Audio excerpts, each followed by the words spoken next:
and welcome to the start of the Central European Rally. It is all to play for, and yes, your eyes do not deceive you. As your camera comes into vision, we can see Julian Gracia, 8-time world champion, standing alongside us. You will be with us all weekend, Julian. Hello, Kiri, everyone. It's going to be an exciting weekend once again. Very happy to join you there on the rally Central Europe. Czech Republic, Germany, Austria. We're going to have plenty of languages in our mosses. Yeah, indeed. Well, if you have just joined us and wondering what on earth is going on, well, we're going to be with you. We've got a stage coming up, 2 stages today, a start ramp as well, and myself and Julian and Maciek Wuda from the juniors just to talk you through, sort of give you a preview of what's happening this weekend. But you went straight in with it. The Czech Republic, Austria and Germany are going to play host to this weekend's round, and it is so exciting because each different stage and each different country has such big different characteristics. Yes, and this is a challenge not only for the crews, but only for the organizer of the rally, for the FIA to manage and to supervise all that. This is unique in the championship. I never once in 3 different countries during the same events. We used to go from Sweden to Norway time to time, but that's it. So yes, the crews will have to adapt. Luckily, the conditions should remain in the weather. I mean, should remain more or less stable, but a question mark on the humidity that could remain underneath and under the trees and so on. So it's going to be a proper rally, even though the tarmac is dry, smooth, but it's going to be pure sport, you know. I will like it for sure. Yeah, and it is the first time we're back on tarmac since the Canaries as well. Our summer gravel season is over. We're fully into the winter months now, and as I said, only 3 more rounds to go. The important thing here is the championship title fight. It's a 4-way battle, and for once you're not in it, so you can sit back and enjoy. But it is Sébastien Ogier that's leading by 2 points over teammate Elfyn Evans. Then it's Kalle Rothenperä, who's 21 points behind, and then Ott Tanak. He's still in contention there. And I think as we've just got to the bottom of that 4-way fight, let's talk about Ott Tanak. He's now not scoring points for the team, which means he can go all-out war. I didn't get it, but I understand what you mean.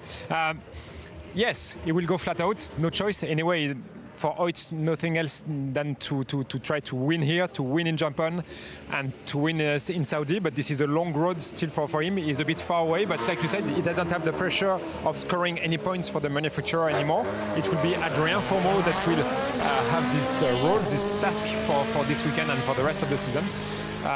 That's a good news for everyone, actually, even for the team, because Adrien Fourmeau is quite performing well those last rounds. Yeah, and I think a big change, like you said, sort of flipping it to the other side of that. Cyril Abiteboul at the very beginning of the season said Adrien Fourmeau needed to remember that he was the 3rd driver. Well, he's not anymore, is he? He is point scoring for the manufacturers. Now, in that manufacturers title fight, Toyota just need to outscore Hyundai by 5 points in order to be the champions. It's very doable that we'll see a manufacturer's title decided here. Now, how did we get here? It's been quite a long journey, a South American adventure. Did you watch from home? I did watch a bit from home. Of course, the time was a bit against me. But no, I've seen an incredible performance once again from my ex-driver. So let's speak about it, maybe? Yeah, well, if you didn't manage to catch up on it or just want to remind yourselves of exactly what happened in Chile, take a look.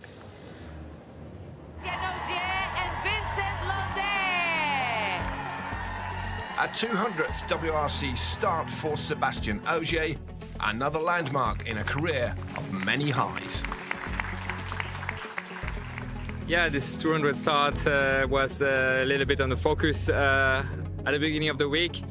And I was the first one to say that, yeah, it's nice numbers, why not? But best way will be to celebrate it with a win. I finally mastered South America after many tries. Now 2 wins in 3 weeks feels very good.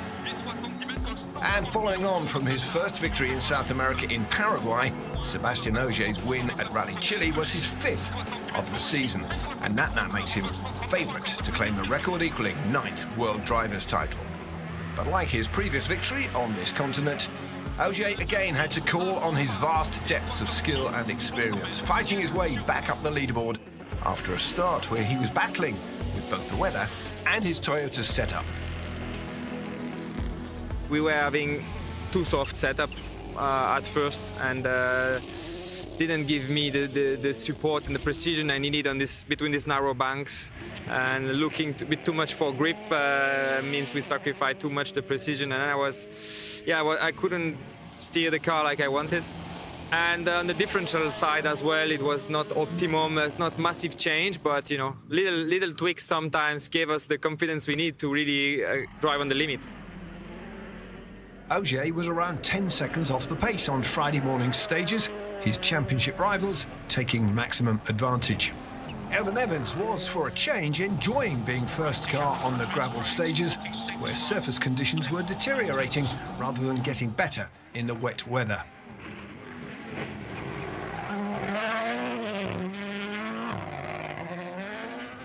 Oyt Tanak, the only Hyundai driver who could genuinely challenge the Toyotas in the championship, was also holding an early podium position. Out front, Kalle Rovanperä, the early leader. A repeat of his win here last year would be a big statement in his bid for a third driver's title. But a deflating tyre after clipping a bank on stage 3 would destroy those hopes.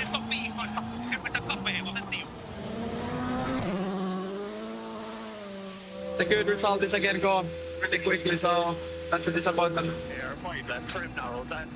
M Sport Ford's Josh McElwain was also in trouble early on. But he survived this high-speed spin, just some time, a headlight and a front bumper lost.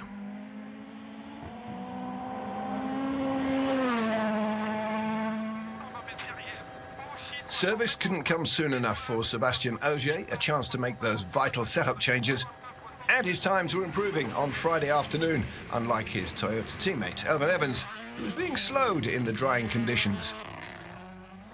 Step forward Hyundai, with both Thierry Neuville and Adrien Fourmeau entering the frame, while Oyt Tanak had moved into the top spot.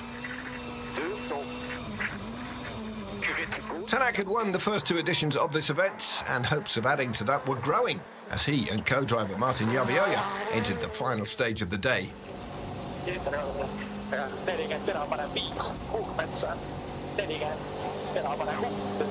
bit of chit-chat here. We are slowing down. This is our rally leader, Oyt Tanak, now, who is taking it really slow. Looking at the dash. Pablo, can you hear us?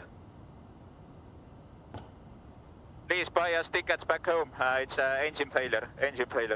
Oh, that is disaster for Tanak. The title bid is in question now, surely. The Estonian wouldn't take the early flight home, but his only hope now was to salvage some bonus points on Super Sunday. There were still two Hyundais out front, Adrien Fourmeau taking the lead ahead of Thierry Neuville. But a timesheet-topping performance from Ogier on the day's final test would see the Frenchman entering Saturday's stages just 2.3 seconds off the lead.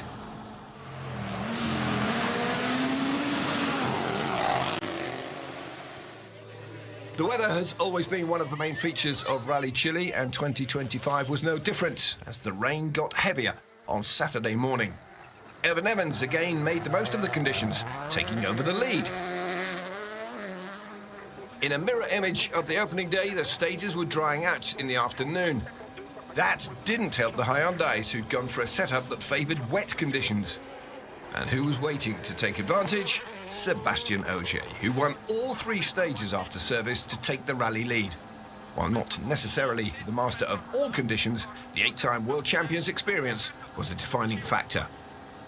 If we talk about Saturday morning, Elfyn adapted much better than anybody in this rain. Crazy Welshman feeling like home, I guess. But he was very impressive on this first stage. I knew I was not on the limit, but the combination of that plus the fact that he was extremely good means we lost too much time. It's true that every loop's at different condition. Yeah, that's about rally, right? We always need to adapt. Ogier's lead entering the final day stood at 6.3 seconds, and with two more stage wins on Sunday, he was also on course for the 5 Super Sunday bonus points. With every championship point vital, his next target was a rally-ending power stage where 5 more points were available to the quickest driver. I knew I needed to go for it, and it wasn't the easiest of the power stage for that because so short, so I knew that just a few tenths of a second can change quite a lot of points, so I needed to be on it, and mid-stage I knew I lost a bit of time in one places because one stone actually forced me to brake a bit more and didn't carry enough speed for a long straight. So I was after that then really going for it, and had actually some quite sideways moments which were not the fastest, but definitely trying everything I could toward the second part.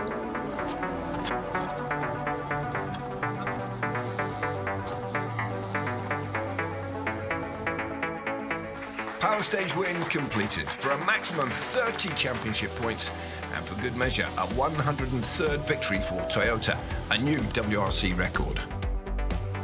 Evan Evans came home in second, 11 seconds behind Ogier. Fourmaux claimed third, Neville fourth. A solid performance from Sami Payari in fifth. Kalle Rovanperä disappointed with his sixth place. And that maximum score means Ogier moves ahead of both Evans and Rovanperä in the Drivers' Championship. They're covered by just 21 points now. Oitanak 43 points off the lead. His hopes of preventing a Toyota victory now looking remote. Toyota also in total control in the Manufacturers' Championship. Their advantage over Hyundai now 125 points with just 3 rounds to run. Sébastien Ogier initially elected for a partial programme this season, starting just 8 of the 11 events so far. With 5 wins and never off the podium, how does he rate his achievements in 2025? We are not at the end just yet, but for sure so far we must be delighted with how it's going in 8 rallies, and yeah, this 5 win and this average point is just amazing. Not the best statistician, but I never seen anybody doing a perfect season in this sport. Always there's been at least a down result or mistake, and on my side as well, I've done many strong seasons, but they often or always had a mistake somewhere. So I know it's a big challenge to achieve this perfect run. We have a bit of a break now before tarmac, and I think I have this opportunity to enjoy now this win, and Oktoberfest is coming in Germany, so drink a bit of beer, you know, celebrate a bit, and then go back to work and yeah, try to walk in this target of a perfect season, even if it never be going to be a full season. I was missing 3 rallies, but if I could be on the podium or like as strong as we've been so far on the 3 remaining events, then I would tend to agree with you. The season will be close to the top, maybe on the top. I'm very honest when I say that it was not my main priority anymore to fight for championships. I just take it like it comes, you know. I'm at peace with whatever statistic my career will be, and now everything's coming is bonus. So yeah, I think it's quite a cool approach at the moment. What an incredible bumpy ride it was in South America, but we are now on firmer shores here on a tarmac for this weekend, and 2 points is where Sébastien Ogier is ahead of Elfyn Evans. It must be a weird feeling. He's on the prospect of a 9th world title, and this one's not going to be yours, but you're, as he said, at peace with what you've done. Yeah, the first one we had it together, and the 8th one and 7th one after that also, of course. I will be really happy for Seb to enter the legend, but many contenders are behind him, and this is not done. He was saying that. He was saying also something that I really feel also. It's very hard to accomplish a season without doing any mistake. Yeah. And as a co-driver, I must say that my first target before winning the championship was by my side to be perfectly perfect. And that's really hard. During my whole career, I managed to do that only one time. But like you said, that's part of the game. Yeah, indeed, it is part of the game, and the game is very much alive. It is Kalle Rovanperä that we're talking about now, 21 points off at Sébastien Ogier. As I'm sure you've all heard the news now, he'll be leaving WRC for different shores at the end of this season, which makes this World Championship title fight even more serious for him, because he could walk away with a 3rd world title. And I was just saying to you, so Sébastien Ogier 41, Kalle Rovanperä, he's got another 15 years or so to perhaps come back and win another world title, but this is going to be the last time for a while he's available to win a world title. Definitely, and this is a kind of vertigo when you think about it, with the Loeb era, with the Ogier era, I will say. Then if we want to break these records, like you said, it will be at least 15 years. yeah, we have plenty of opportunity in the future for our championship, and I'm glad that we have strong characters like this, like in the tennis, you know, you have Nadal, you have Djokovic. Here we have some very strong personality also. And I don't think it's anything, you know, we were talking about this before, the fact that Calle-Rothenpera is trying something different. You talked about this from knowing him as a teammate. If anyone was presented with this opportunity, they would take it, but this was a career path that he always planned. Yeah, as far as I remember, when I was teammate with Calle at Toyota, we could see that he had other point of interest. We could see that he's very young, full of energy, and he wants to have fun a bit everywhere. He accomplished his target, he said it, and he has the luxury, the chance to jump into another category. Maybe we will do all the same so at his place. So yeah, good luck for him, but this is not finished, this is not over. Like you said, there is a trophy to catch for the moment. You're still ours for now, and we're going to enjoy watching this four-way battle. Well, another battle that is on is the juniors, and at this point I'm going to invite Maciek Wuda in to join us here and just chat about the juniors, because Maciek, we're talking about the fight. Welcome, but you have got a fight in prospect as well. 5 contenders that could win this weekend. Yeah, it's going to be a very interesting weekend. At this moment, looks like the weather is going to be probably very stable, which is going to help a little bit. But by all means, it's not going to be easy for them. And by all means, they're all going to be pushing. And yeah, like you said, there are 5 contenders that still have mathematical chances. And, you know, some of them will need to adopt different strategy to the others. Some of them will need to be really pushing and basically having a project got nothing to lose and go flat out. The others will need to be basically watching what's happening around, who is where on the positions, and then deciding whether to push or whether a little bit, you know, maybe back off and look after the position they have. So yeah, let's see. It's an exciting time, Julian, and also it's double points this weekend for the juniors, which means it has opened up this possibility for 5 of those drivers. This is a really big weekend for the young guys. Yeah, I love to watch those cars, because I remember that we went through the junior championship with Seb also. So everything started from there, and I can tell you that the first time that we jumped into the plane to quit France and to arrive in Mexico, that was something. That's a great championship. We will follow this result this weekend. I'm not sure that the fact that the points are doubled this weekend will change anything. I'm sure all your guys will go flat out. Yeah, they will flat out. But if you consider that some of them have got actually at this moment less points than what you can get on this rally, because on this rally they can get 68 points. If you win the rally, excuse me, and you hypothetically win all the stages, you can get 68 points. It's a lot. And then considering you can drop your worst score from the season, there is a lot of like playing that can happen during the rally.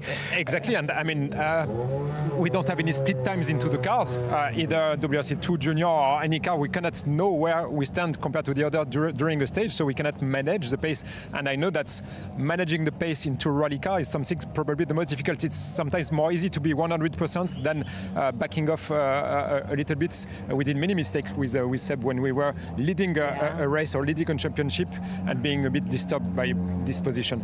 Yeah, no, I'm sure it's going to be very interesting, and we'll see a little bit more. We'll know a little bit more today, because obviously there are 2 stages, so there are 2 points to be taken, and yeah, we'll be following during the weekend. Well, Maciek, what a season it's been so far. You've been to some of the most spectacular events on our calendar, and Taylor Gill has had 2 of those wins. Miller Johansson also collecting a win, and then Alit as well getting a win. So it's really across the board. Each one of those guys has enjoyed this season, and it really has come down to the final wire. But it's kind of Taylor Gill's a little bit to lose, isn't it? Yeah, I mean, Taylor, for sure, I would say is Mr. Consistent this year, for sure. He's the one that won 2 rallies. He has not been the fastest on all of the stages. That's where Mille Johansson got his points, is basically by being flat out on all of the stages. So, yeah, for sure, the most pressure is on him. Like Julian mentioned, it's easier to actually go flat out and fight and try to catch somebody at the front than finding the right pace to maintain your lead and to maintain the position, especially at this level. You know, those guys are not extremely experienced. They don't know maybe sometimes how much to back off, not to lose too much time. So for sure it's a big challenge. But by all means, it's not going to be easy for any of them. And those cars, a rally car is made to be driven flat out anyway. I mean, it's stupid it looks easy to say that, but the turning, the braking, the balance of the car, if you don't push the limit of the car, then it will not react the same as you used to have, and your brain start thinking, "Whoa, something is wrong on the car. Am I too slow?" or those kind of things. And this is where the trick is, I would say. That's a very valid point. You actually raised that right now. That you actually need to be on it to make sure that the car works properly and to not complain about the car's behavior and so on. So, yeah, I'm sure they will be on it. And an exciting weekend, of course, for Claire. That's easy for me to say, Claire Chambon, because it's her home rally. So lots of fans for her out here. Yeah, it's her second outing here because she was here last year, and this was her first WRC event. So, yeah, for sure she will be trying to impress people around the service park and around the stages. Yeah, indeed. Tell us a bit about the characteristics of the stages that we're seeing. We talked about this just earlier on. Because we're crossing into 3 different countries, as we go into those countries, those stages are different in every part. They are, but there is one thing that is for sure common for all of them. They are quite grippy with the places that they are not grippy, and that's where you need to be very careful, because you catch all of these dirty places, the cuts, or maybe a bit of moisture in the morning, and that's where you need to be very, very difficult, yeah? We have seen in Croatia rally that the tarmac could be very difficult to read. Actually, it looks the same color, same place, but the grip level will be very, very different. Also, we have a lot of anti-cuts, and it could be a good news, but also we know that some of those anti-cuts in between the 2 loops will move, because step by step the car pushed it into the corner or into the cuts, and still some places that those young guys cannot imagine. The big cars in front will cut in some places that you cannot imagine, and this is where they need to be reactive, attentive, and always focus on the road. Yeah, that's what I mean. You think it's tarmac, so it's grippy, but very often it's actually a big surprise coming. All right, well, Maciek, thank you so much for joining us. I'm going to let you go and get nervous for a whole weekend now, but hopefully we'll catch up with you. Yeah, for now he's calm because the stages haven't started. Maciek, thank you so much. Let's take a look at what the drivers are expecting from this weekend and the stages. Central Europe can be very challenging depending on the weather, of course, but yeah, we've seen plenty of times there in the past that when it rains, a lot of mud getting dragged out and very difficult conditions. I would say the biggest challenge is the weather and the road conditions, which obviously varying a lot between each stage, whatever it's a stage with lots of cutting, less cutting, leaves on the road, and all that together is the biggest challenge. We have seen massive rain in the previous edition as well, which does make it a real challenge for the drivers to predict the grip.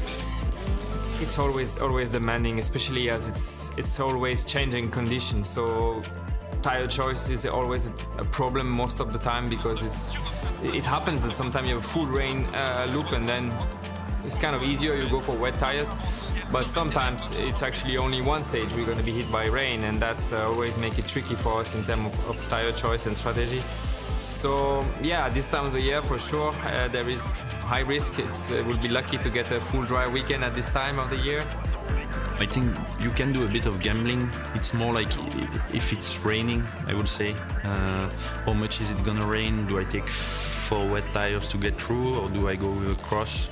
And then I can use 4 softs later on or something like that, or maybe at some point even put the hard. I think the easiest way is to say it's a big compromise. It never feels good in any condition. Yeah, obviously if you have clean tarmac, the corner where you have the soft, the front corner has the most grip. So let's say if it's front right, to the left you're turning well, to the right you're always understeering a bit, and then the other way, the rear axle. On the left you're always turning well and oversteering because the wet tire is on the other corner, and it just makes the car balance like that. Basically, yeah, you just need to adapt to it. You need to know where the tires are, and you need to choose and know which corner will be good and which not. If you are first on the road, then you have the least surprises. The further down you are on the road order, the more surprises you get, as basically every car is able to pull more dirt on the road. Also the leaves, I would say, are problems. On the forest section, a lot of leaves in the autumns are obviously also falling on the road, and last year we've seen some section where with our car, which have quite a lot of aerodynamics, it's can be pretty quickly, like it looks clean after Ricky, but then one or two rally one car with a lot of aerodynamics just sucking all of the leads on the road again, and it's becoming quickly a problem for the late runner. If you are leading the championship and if you are first on the road on tarmac, you want to cut everywhere to put dirt for everybody. Even if the line doesn't need to go in the cuts sometimes, but just it puts some dirt on for the others, so you can get some advantage to be first on the road for this kind of rallies. I think on that kind of rally, especially if it's wet, you tend to find that the verges are so soaked that very quickly the pollution gets dragged out, and therefore, of course, it's a huge advantage to be first. Well, we're almost there. We're almost at the first stage of the weekend. Now, this first stage is going to be run as a repeat this afternoon as we head into the evening. Just over 12 Ks, and you've driven it already. Tell me what we're expecting, because it's a new stage. Was part of Shakedown, but what else is out there? Yeah, coming from Munich Airport, I could not make... I wanted to make this detour. Actually, this is a stage that if you tell me jump into the car right now, I will do it. Oh, okay. Yeah, preparing the World Rally, all the work during the Ricky, I had enough. Yeah. But this stage is really smooth, quite wide. There is a small section of gravel in the middle, which was used during the shakedown this morning, 4 Ks into those 13 Ks that we will see during stage 1. Now, just so you see the times, in just 5 minutes' time, we'll start the first stage, and then the second run of this stage will be at 6 o'clock. We will have extended coverage with that as well, so we'll see all of the cars, the juniors, and all sorts of it later on if you are hoping to catch some in the further down categories as well. Sorry, go on. So the gravel section is what we saw in shakedown, but tell me, how difficult is this stage going to be as the opening stage? And it's going to be a very cool one. I like it because you cross some small villages, many junctions. You will have to be very precise, of course, like always on tarmac. But there is a nice scenery all around. This is a bit countryside with some farms, some church there and there. And overall, the tarmac will not be too much bumpy, quite smooth, and it's going to be interesting. Of course, it means that there is only 8 kilometers that the competitors didn't drive this morning at the shakedown, but you will still have to make the difference.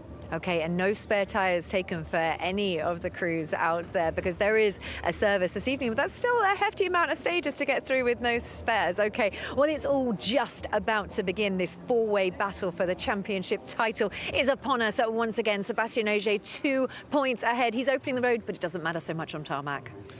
Yeah, but I'm sure we will hear speaking about the conditions on the road, for sure. Well, we see all of these cuts that you've been hearing so much about as well. Well, the excitement begins now. Let's hand over to the commentators. Welcome along to the opening day, everyone, of the Central European Rally. A rally which will cross 3 borders during the weekend. We begin on day 1 in Germany. The first stage, which will be repeated a little bit later on, Golf und Terme, is going to be an incredible stage for us to watch. It's a brand new stage to the rally itself, which is in its 3rd year now, the Central European Rally. But the drivers would have seen a section of it today as it was run as shakedown. So the midsection of the stage has been well used this morning, but it's a great stage to kick off events. We have beautiful conditions out there right now. The weather